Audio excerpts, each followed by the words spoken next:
Hello, everyone, and welcome to another episode of the Powerful Man Show. I am your host, Doug Holt, with my co-host, Tim Matthews. Tim, how you doing, brother? I'm good. Oh, yeah. I'm doing well. I'm fun with you. Yeah, I'm used to it. So something I want to just dive into, if it's okay with you. I just got off a call with the Inner Circle guys. As you know, every Wednesday before this recording, we do their weekly accountability. Something I always look forward to. Great bunch of guys. They are.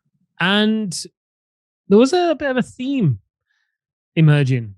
A theme within a struggle, let's say, that some of these guys have encountered at various points over the past 4 to 6 weeks. And they all seem to be, not all of them, but the guys that are struggling with it seem to be hitting it one after another. And what happens for them is they have an argument with the wife, let's say a disagreement, and then they feel really shitty, essentially, because the wife feels shitty too. And it's this idea that they keep owning their wife's mood. And they may not even have an argument. The wife just may be in a mood, let's say. And then they think it's something that they might have done. And then sometimes an argument is created out of there not even being an argument to create, right? The guys just feel triggered by the fact, hey, she's in a mood. Why is she not happy? Why is she not whatever? And they take it on as their own mood, essentially. And then it creates the issues. So I'm curious, have you ever encountered anything similar with Erin? I'm guessing you probably have over the years. I know I have with Amelia. And if you have, I'm curious, how you overcome it. Yeah, it's interesting. Well, the guys in the inner circle are great guys. For those that don't know, it's our higher end 1 year mastermind group. Guys are just playing at a high level, and they get a lot of access to Tim and I, and as well as Arthur Maguliniti, one of our head coaches. So I actually posted a video about this, which is interesting in timing. Not the same thing, because it wasn't around my wife's mood. It was around me. And as much as I like to claim that I'm perfect, nobody buys that story. I'm not, just like you, Tim, we're normal guys. And so I'll share my story, because I did a video about this in the Facebook group as well as our private community, because I thought it might. So what I'll do is I'll share what happens, or at least happened for me. It's happened more than one time in my life. And I'll share what I did to overcome it. And so I was able to turn this argument into more intimacy. Right? Not sex, but intimacy coming through. So I'll set the scene. So it was a couple nights ago, actually. I was really upset. I got upset. I just got pissed off. I kind of felt like I was doing more than my fair share of what I thought was fair around our house. And as I've talked about before on this podcast and the show, is I hired somebody to come in and help out with those things, right? A house manager, so to speak. They watch the kids when that's needed. They cook for us the meals that we want. They clean the house. They organize the house, et cetera, et cetera. And the plan with this was my wife is not working, right? We chose to have one of us stay at home, which was my wife. She's got some coaching clients she works with, some women, but for the most part, she's not working. And that this person was supposed to come in, alleviate stress for her, and take any work off my plate, right? My contributions to the family, so to speak, right? As far as cleaning things. With that being said, my wife would be having more free time to hang out with the kids, to educate the kids the way that we saw fit. So I didn't feel that was happening to that level. My wife was kind of not complaining, but she was asking me to do more things around the house that I didn't feel I should have to be doing, right? We have this woman we're paying. Why is she not doing it? In my view, she was starting to watch the kids more than work on the house, thus freeing up my wife's time. But wait a minute, why does that burden fall upon me? That was the story I was telling myself. Granted, I had a couple drinks. Okay, that's the caveat here. So I was a little more fired up about this than I typically were. And I say that because I think that's relevant here. And I know a lot of the guys, if they have a couple glasses of whiskey or a couple beers or whatever, that's when these arguments, especially with their wife, tend to happen more often or flow a little freer. So anyway, that was in that state. It was in the evening. And so I addressed this with my wife. I said, hey, look, this isn't working for me. Like, we have her come in. When I come in, because I work from home, when I come off from the office and I'm doing things and I come up to the room, you're sitting on your computer watching a show or watching a video or something like that while she's watching our kids. And then meanwhile, in the evening, right, when I'm coming in home from work, so to speak, or off my work schedule that we agreed on, you're asking me to watch the kids, but also help out with the dishes or something else that be it. Look, we pay this woman good money to take care of these things. And meanwhile, I just started going off, right, on all the things that I thought she should be doing better. As you can imagine, she took exception to this philosophy or this idea on how I was seeing things. But we just didn't agree. We didn't see it eye to eye. And that escalated into an argument. Now, here's what I did. I did wrong. One is I escalated it.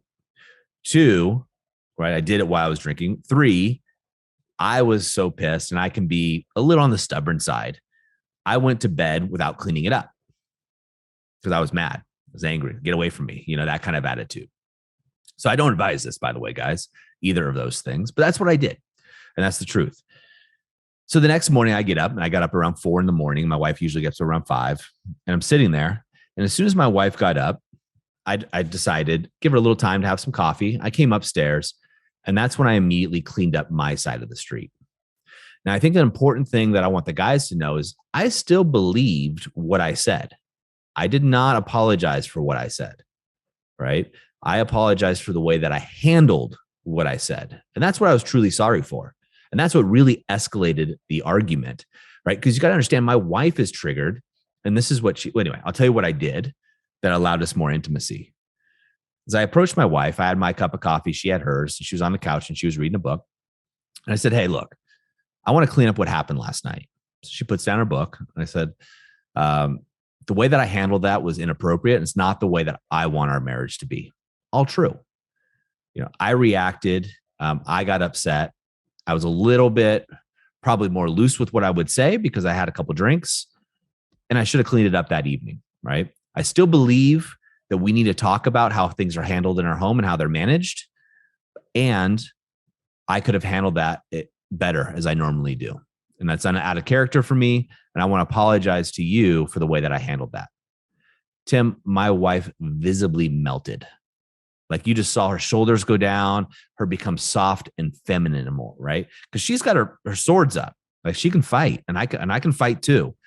And so as we continue, if we would have continued the way we used to, so back when I called Doug 1.0, I would have walked up, ignored her, which is the worst thing you can do to your wives, by the way, guys. Ignored her or continued the argument. Look, the dishes are still not done. She's coming today. Why don't you make her do this? And this is what I would have said. I'll take over managing the house manager, not you. So as I did this with my wife and explored it, she shared her triggers with me. She said, yeah, what you said really hurts my feelings. And she went in, yes, the first week we had her, I took some time off and watched shows. What you don't understand is when you come in, I'm watching something on a medical thing for our children, or I'm looking at a video or taking care of doctor's appointments. And I get that you don't see that. So my wife's cleaning up her side. And I was really triggered because my wife said, imagine if I would come down where you are in your office and say, what you and Tim are doing to help these men is all wrong, and I'm taking over. You would be upset, which is true. I would be. Right. So the point being is my wife got triggered. I got triggered, and we got in an argument, which I started. The key here, guys, is cleaning it up as fast as possible. Now, ideally, I would have cleaned it up that evening, and that's typically what I would have done. I was really tired. It was late, right before bed, and I just didn't want to deal with it, and I went to sleep. My bad. It's not something I would typically do. But by cleaning it up, I saw my wife surrendered into me. I had the masculine frame. She surrendered into me. And what she saw in me was a partner, a man, a husband who was steadfast in the way that he wanted to live his life and the way that he wanted to show up for his marriage and his family.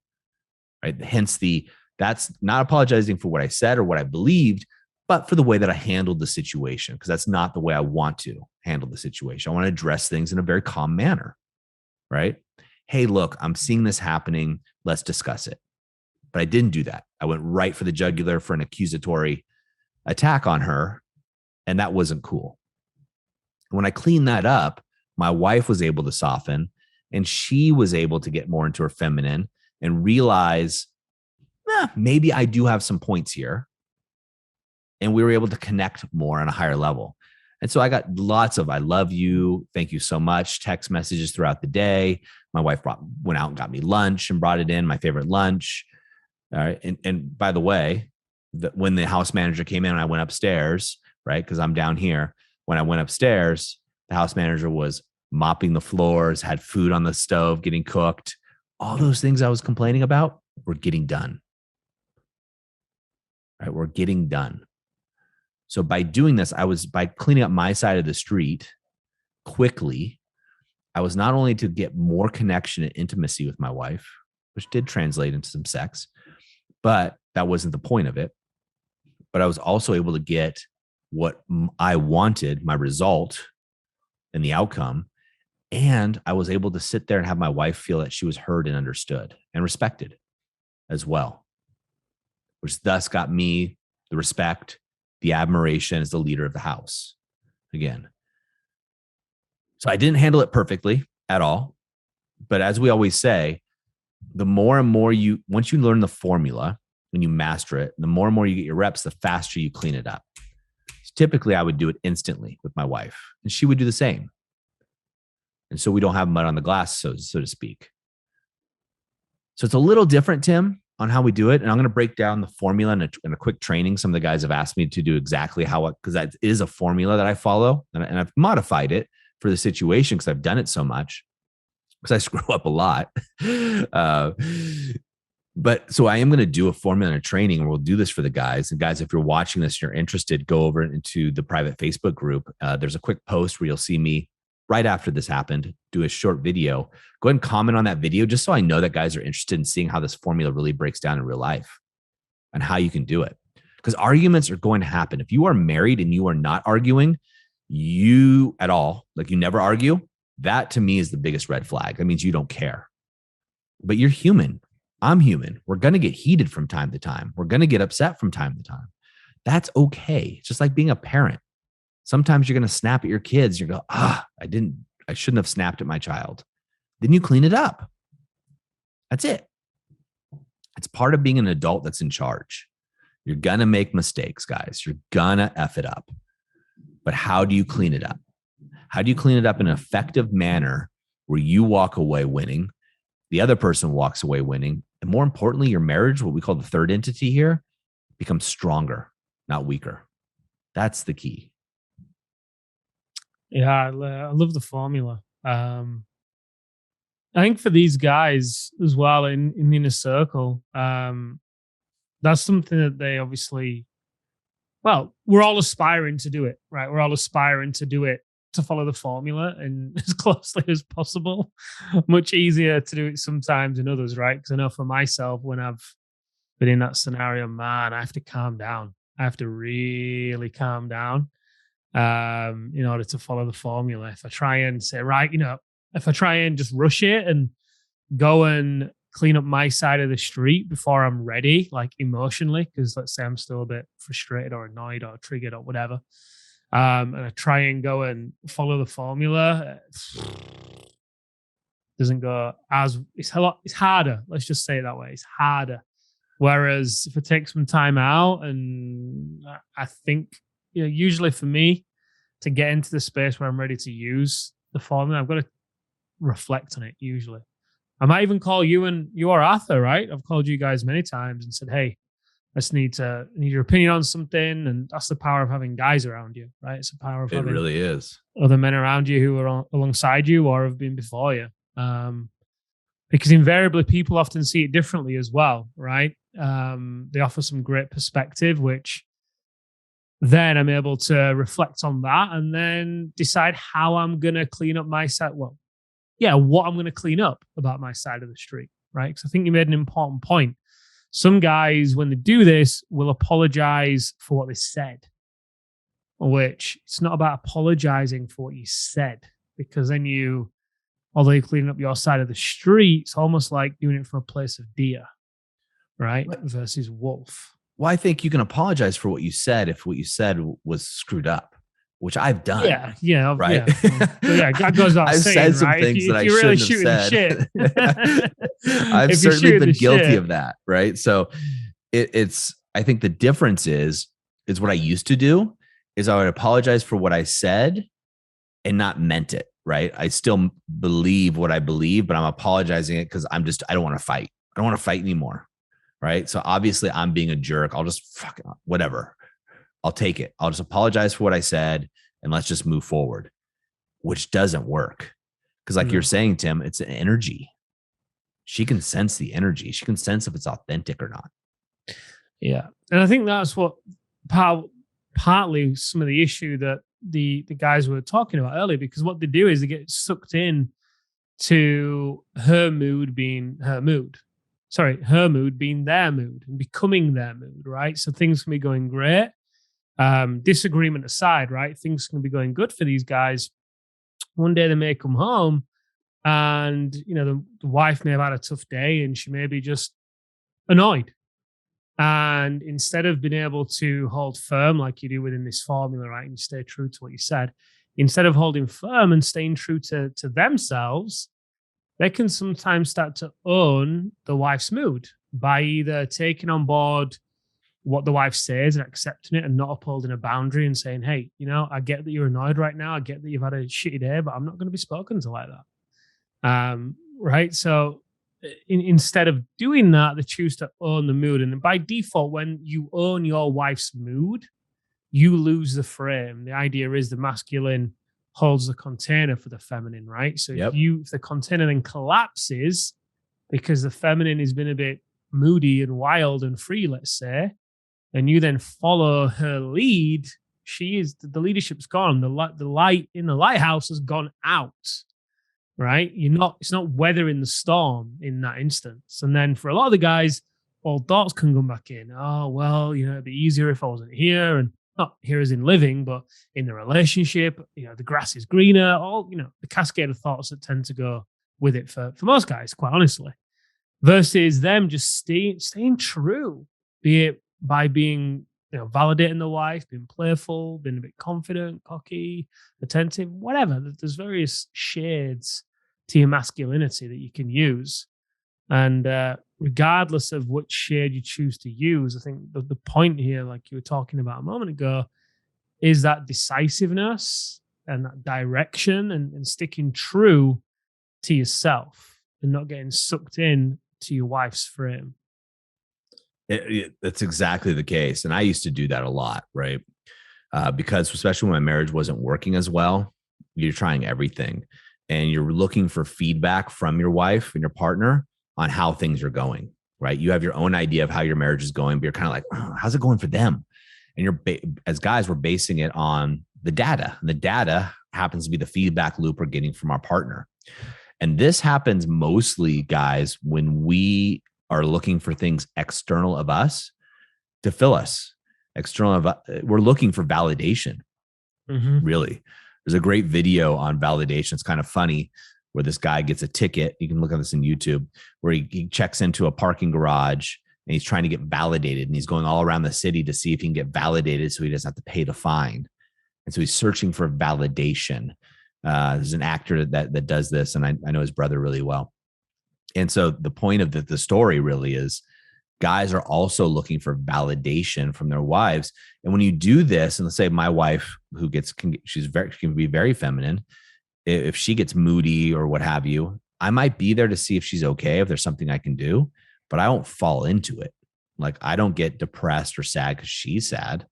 I'm bummed because it's somebody I love that's feeling sad, but I don't fall into her frame. And feminine energy will try to pull you down with them, not from a negative thing, but it's kind of like almost like femininity is saying, hey, look, if I'm down, you should be down. And they'll try to drag you. But if you're that lighthouse that always is shining, you don't get dragged down. You're like, no. Come here, baby. Let me pull you in. And she might push a little bit or whatever, but pull her in anyway. And just hold her and just like, I love you. I got you. What's going on? And that's a different energy. But of course, look, for these guys in the inner circle, what's happening for these guys is they're going into deer mode. We talk about this a lot, and it's natural. You got to get your reps in. You got to keep practicing. It's going to become better. They're defending excusing, explaining, and then most of all reacting. They're reacting to their Mm. wife's energy.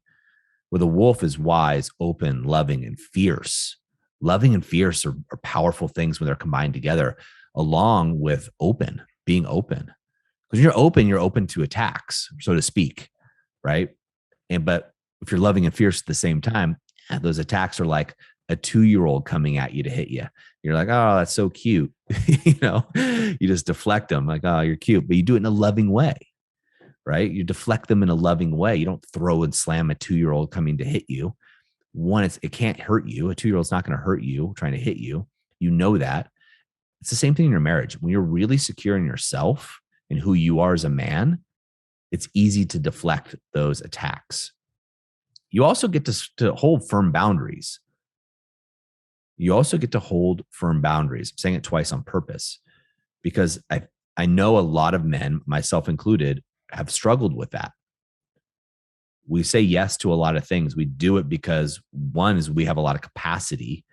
We carry the weight of the world on our shoulders anyway. So what's one more burden? But we want to hold firm boundaries of what's acceptable and what's not acceptable. An example could be, look, baby, I absolutely love you. I love your wild and crazy energy. And I'm not going to allow you to speak to me that way in my home. If you want to speak to me that way, you're going to have to pack your bags because it's just not acceptable.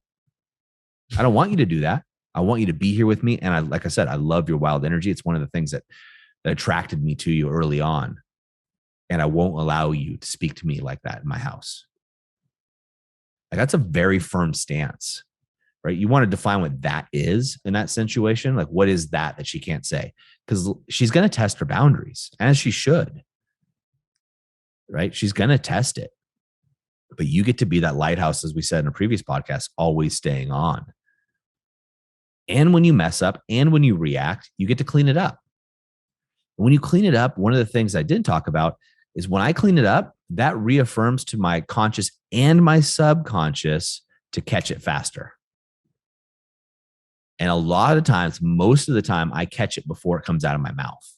I catch it before I react. I can feel the senses. I can feel my breath, or I can feel myself getting angry. And then I've taught myself to tune into what is that really? Sometimes I just let it fly.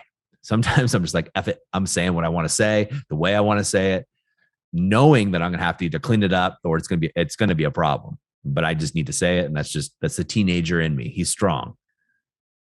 But as soon as that comes out, I usually just take a breath. Hey, you know what? That wasn't cool. I'm just honest about it. The way I delivered that wasn't cool. I do think we need to talk about how things are being run in our house. I get that we have an agreement, and I get that agreements change. So let's sit down and figure out a way that this is going to work for all of us, because right now it's not working for me. That's a big difference. Now I'm in partnership with my wife.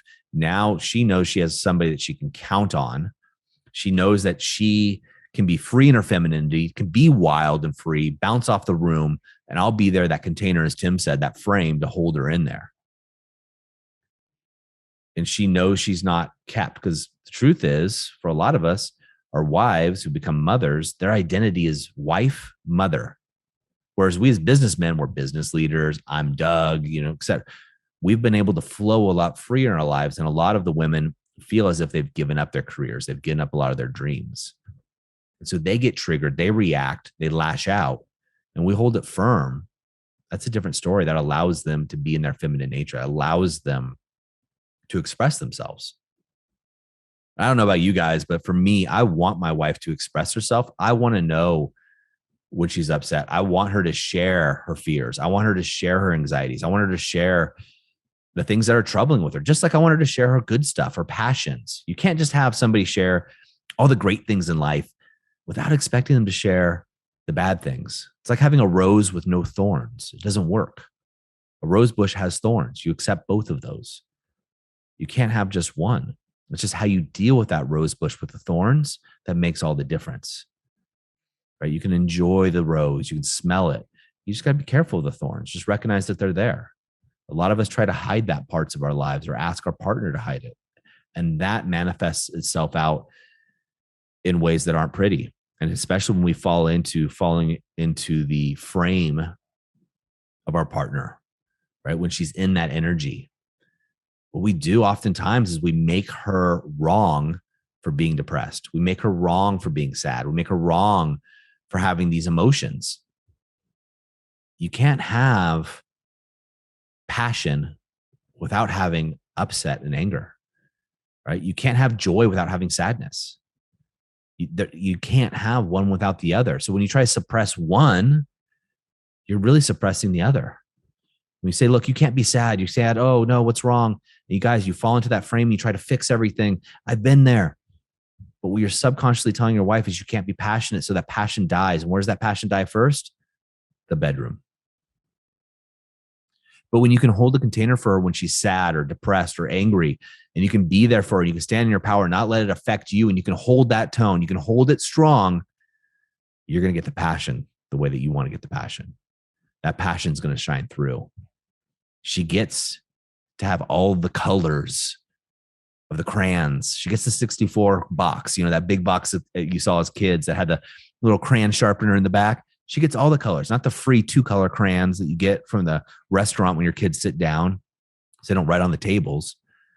Let her play with all the colors. You be the container to hold those, though, in your frame. And I guarantee you guys, if you do this with consistency, you're doing the triadic connection, you're doing some of the things that for these guys in the inner circle, you're doing the things you learned on day 2 and day 3 of the alpha reset, because all of you guys have been to an alpha reset. I know you listen to this. When you do that and you stand in that energy, it's never going to be a problem. Just remember that unlimited supply of stuff that you got at your alpha reset. There's a little of that. You'll be fine. Yeah, I think you dropped some gold there. And I think something I want to remind all of you guys of that are listening, you are not responsible for your wife's happiness, just like she isn't responsible for yours, right? There you go. Yep. Equally, you're not responsible for her sadness either. I think it's so often as men, we try and save people around us, whether it's people who work for us, whether it's kids, whether it's a wife, whether it's whatever, right? I can save it. I can fix it. Look, her having her mood is not a reflection of you as a man. Her mood is her mood. She has her reasons for her mood. Yes, get curious about why she's feeling a certain way, and maintain your strength. Empathize, validate, and maintain your container. You don't have to get sucked in to it. Like Doug was saying, as soon as you do that, you've lost. The frame is gone. She is then holding the space, right? She's dictating the pace of the race and the direction of the race. So it's not, you're not a failure if you're walking through the door and your wife is pissed, and maybe she's taking it out on you, and maybe she's directing at some of the things you've done or you've said or whatever. But really, that's not what she's really annoyed at, right? There's something else, because what she's saying just doesn't quite seem to stack up. If that was really the issue, it would have been probably earlier and maybe in a different way, right? So read between the lines with this as well. Read between the lines. Because I think all of you remembering this and really flexing this muscle could change the game for you guys in a big, big way. I think it's such an obvious and simple thing that often goes overlooked. But it's huge. That's true. Like you're saying, you can't have one without the other. And we all know you can't save somebody. They have to be a participant in their own rescue at the same time, right? You get both sides to that corner. If you're not responsible for her happiness, you can't be responsible for her sadness either, right? Nobody can make you feel a certain way. You get to do it. You get triggered by it. I love this topic, Tim. Guys, like I said, I'm willing to do a training on this, just to break down I don't know if I'm going to type it up or we do a webinar for you guys. If you're interested in doing that, I want you to find that video post or below this one the free Facebook group. Go ahead and put a comment down there. Let us know. If there's enough of you guys interested, I'm happy to take the time, a couple hours, to break this down for you guys so you can utilize it in your lives as well, right? Tim and I are here for you guys. We want to know what you guys want to learn, and we're going to break it down on a more regular basis. So, gentlemen, as always, in the moment of insight, take massive action. And we'll see you next time on The Powerful Man Show.